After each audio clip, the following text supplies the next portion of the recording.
Hello guys, this is How to Socials and today I'm going to show you how you can find the anime section on your Netflix account.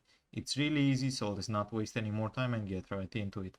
So once you're on Netflix and logged into your account and your profile, what you need to do is just head over on the left side of your screen and click on this button with three lines.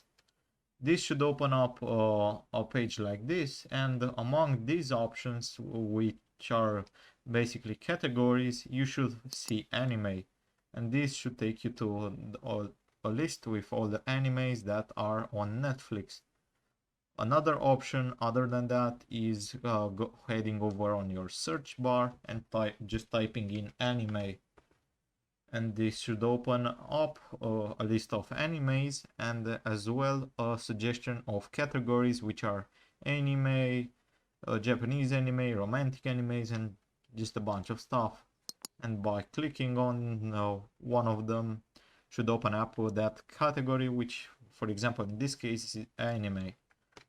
And that's pretty much all there is to it, guys. I hope you found this tutorial helpful. I hope you enjoyed it. Don't forget to subscribe to the channel and see you in the next one.